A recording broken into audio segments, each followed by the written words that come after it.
Halo, Assalamualaikum teman-teman. Kali ini saya ingin berbagi pengalaman dan share informasi biaya waktu saya dan suami ikut program hamil di Penang.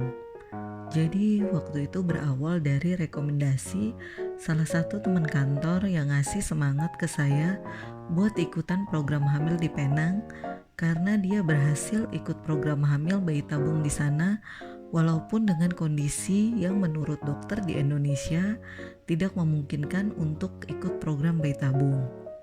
Sebelumnya sih saya juga sudah sering ya baca-baca di blog program hamil banyak kasus sulit hamil atau infertility berat yang kebanyakan berhasil hamil dengan ikut program bayi tabung di Penang. Dan yang paling penting, kenapa orang jauh-jauh harus ikut program bayi tabung di sana atau program hamil di sana? Karena biayanya sangat jauh lebih murah dibandingkan di Indonesia. Walaupun tentunya kalau ikut program hamil di Penang akan ada biaya pesawat untuk bolak-balik dan juga biaya penginapan.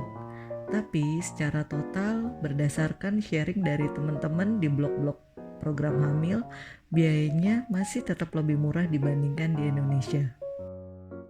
Saya dapat kartu nama ini dari teman kantor saya yang merekomendasikan untuk ikut program hamil di Penang.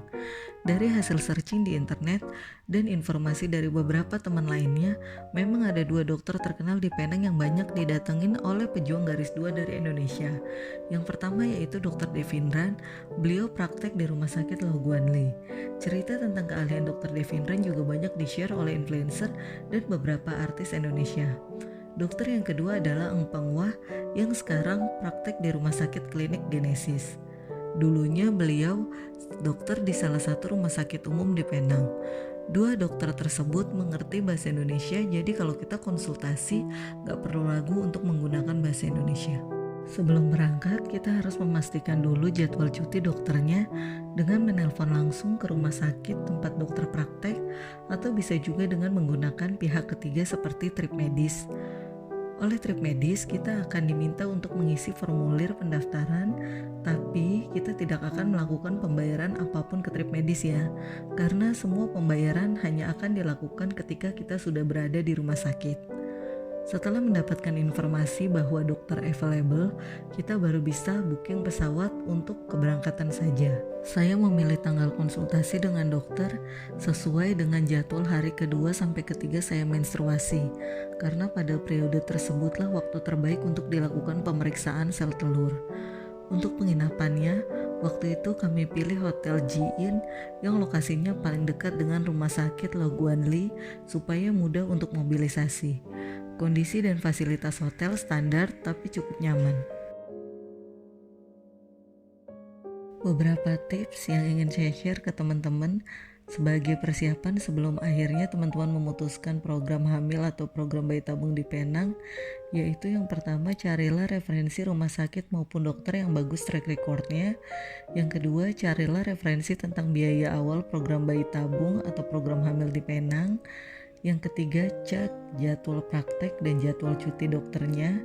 Lalu booking pesawat berangkat saja, karena pesawat pulang akan tergantung pada kesimpulan dokter dari hasil pemeriksaan. Kemudian booking penginapan minimal 3-5 hari dulu, yang kemudian nanti dapat di-extend sesuai hasil rekomendasi dan pemeriksaan dari dokter. Yang terakhir adalah pasrah dan ikhlas. Untuk komunikasi atau penggunaan internet selama di Penang, kita bisa membeli SIM cardnya ketika sudah sampai di bandara. Dan untuk transportasi dari bandara menuju hotel, kita bisa menggunakan bus. Waktu itu harganya 2,7 ringgit Malaysia per orang. Pada hari H konsultasi, supaya nggak kena antrian panjang, kami datang ke RS jam 6:30 pagi untuk mengambil nomor yang loket pengambilan nomornya baru dibuka jam 7 pagi. Setelah dapat nomor antrian, kita baru kembali ke hotel untuk mandi dan sarapan, kemudian datang kembali ke rumah sakit jam 8 untuk daftar ulang. Setelah daftar ulang, kita baru bisa ke ruang praktek dokter dan nomor antriannya pun berubah disesuaikan dengan nomor urut penyerahan dokumen yang diserahkan ke suster di ruang praktek. Tapi karena kita sudah dapat nomor antrian dari pagi, jadi kita pun gak kena antrian panjang.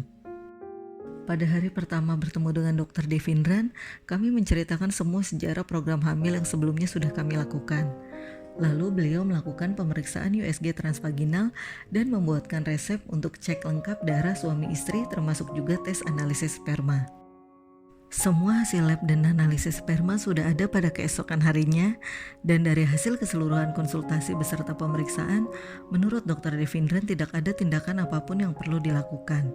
Dan beliau merekomendasikan untuk kami hidup berbahagia berdua saja atau mengadopsi anak. Sungguh sangat bikin putus asa dan sedih sih sebenarnya sama hasilnya. Tapi karena kita nggak mau terhanyut sama kesedihan dan patah semangat, dari RS Loguanli kita langsung lari ke klinik genesis untuk mendapatkan second opinion dari Dr. Eng Pengwah. Dari hasil pemeriksaan dengan Dr. Eng Pengwah, beliau mengatakan masih ada kemungkinan 20% untuk diambil tindakan. Tapi beliau pun tidak terlalu menyarankan dan terlihat tidak begitu yakin. Jadi kami pun tidak yakin dan memutuskan untuk kembali ke Jakarta keesokan harinya. Berikut adalah rincian biaya selama kami di Penang, termasuk hotel, pesawat, makan, dan juga pemeriksaan kedua dokter di 2 rumah sakit. Total pemeriksaan awal menghabiskan dana sebesar 18 jutaan. Oke, sekian dulu video saya kali ini. Buat teman-teman sesama pejuang garis 2, yuk tetap semangat berdoa dan berjuang ya. Tetap yakin bahwa Allah yang paling mengetahui apa yang terbaik untuk hambanya. Wassalamualaikum.